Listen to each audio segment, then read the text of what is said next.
Ang paksa natin ngayong araw ay tungkol sa pananampalataya bilang gabay sa pag-iingat sa sarili at pagkamit sa layunin ng pagkalikha. Ang pananampalataya ay katiyakan ng mga bagay na inaasahan, ang paniniwala sa mga bagay na hindi nakikita. Mababatid natin mula dito na ang pangunahing katangian ng pananampalataya ay pagtitiwala at paniniwala. Nagtitiwala tayo na totoo ang mga salita at pangako ng Diyos tungkol sa kung sino tayo at gaano tayo kahalaga. Ang pananampalataya at pag-iingat sa sarili. Kung naniniwala ka na nilikha kang espesyal ng Diyos at mahalaga ang buhay mo, ano ang mabuting tugon dito? Isang paraan ng pagbibigay halaga sa buhay ay ang pangangalaga sa sarili upang magampanan ang mga layunin ng pagkalikha. Ang pananampalataya ay maaaring maging isang makapangyarihang kasangkapan para sa pangangalaga sa sarili. Narito ang ilan sa mga dahilan.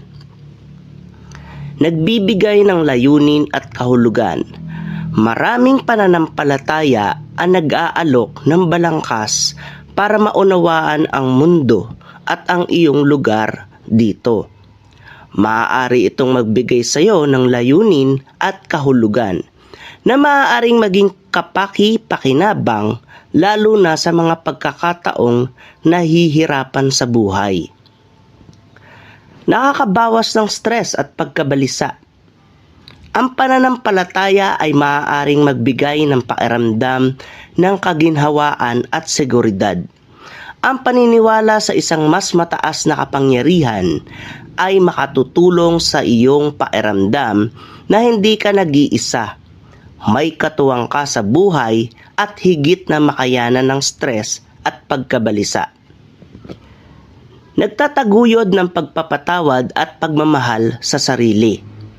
Maraming pananampalataya ang nagbibigay diin sa kahalagahan ng pagpapatawad at pagmamahal sa kapwa at sa sarili. Makakatulong ito sa iyong iwanan ang negatibong pagpuna at tumuon sa pagtanggap sa sarili. Nagpapalakas ng mga koneksyon sa lipunan. Ang mga komunidad na nakabatay sa pananampalataya ay maaaring magbigay ng isang malakas na sistema ng suporta sa lipunan. Ang pakiramdam na konektado sa iba ay maaaring mapabuti ang iyong kalooban at pangkalahatang kagalingan. Ang susunod naman natin tatalakayin ay paraan ng pag-iingat sa sarili, gabay ang pananampalataya. Ang pag-iingat sa sarili ay pagpapakita ng pagpapasalamat at pagpapahalaga sa buhay na kaloob ng Diyos sa atin.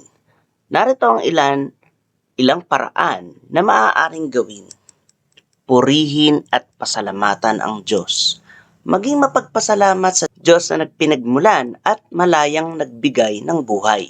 Kaakibat ng biyaya ng buhay, ang pribilehiyong ipagdiwang ito. Isa itong paalala na hindi tayo nag-iisa. Iwanan ka man ng lahat ng tao sa mundo, may Diyos na sasama sa iyo. Pahalaga ng iyong sarili. Appreciate yourself. Suriin ang sarili sa harap ng salamin. Pagmasdan ang magandang katangiang iyong taglay. Sabihin sa sarili na, espesyal ako dahil, halimbawa, maganda at malinaw ang aking mata. Maaari ring tanungin ang mga kapamilya kung ano ang gustong-gusto nilang katangian mo. Tanggapin ang mga limitasyon at pagiging hindi perpekto. Maging tapat sa sarili at ipagdasal ang mga katangiang hindi mo gusto. Tanggapin sa sarili na walang taong perpekto at hindi ito nakakaapekto sa tingin ng Diyos sa atin. Espesyal at mahal pa rin tayo ng Diyos sa kabila nito. Bagamat biniyayaan tayo ng Diyos ng katalinuhan upang alamin kung ano ang makabubuti sa ating sarili at ano ang mga gawaing makakasama, may mga ilang tao na gumagawa ng hindi mabuti sa sarili gaya ng pag-inom ng alak, paninigarilyo, paggamit ng droga at pagpapakamatay. Ang mga gawaing ito ay hindi nagpapakita ng paggalang at pagpapasalamat sa pinagkaloob sa ating buhay. Narito ang mga paraan ng pangangalaga sa buhay at pagpapasalamat. Una, gumugol ng oras sa panalangin o pagmumuni-muni. Makakatulong ito upang mapayapa ang isip, lalo na sa mga panahong nagugulumihanan. Pangalawa, magbasa ng banal na kasulatan o iba pang relihiyosong teksto. Maaaring magbigay ng magandang pananaw sa buhay, lalo na sa mga pagkakataong kailangan ng gabay. Pangatlo, dumalo sa mga relihiyosong serbisyo. Ang pakikisalamuha sa mga kapareho ng pananampalataya ay nagiging daan sa paghihikayat sa isa't isa. Napapalago nito ang sosyal na aspekto ng ating pagkatao. Magboluntaryo sa iyong komunidad. Ang paglilingkod sa ibang tao ay paglilingkod din sa Diyos.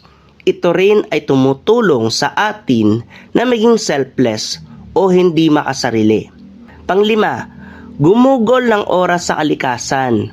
Bilang tagapamahala ng Diyos, gawing makabuluhan ang iyong buhay sa pamamagitan ng pangangalaga sa mga makikita sa kalikasan. Pang-anim, gumugol ng oras para sa pagpapabuti ng pisikal na katawan. Upang maging balanse ang pag-iingat sa sarili, maglaan ng oras upang mamasyal, mag-ehersisyo, at magtulog ng sapat, at matulog ng sapat. Ang magandang kalusugan ay nagdudulot ng maayos na pag-iisip, magandang paningin, pisikal na liksi, masaya at mahabang buhay.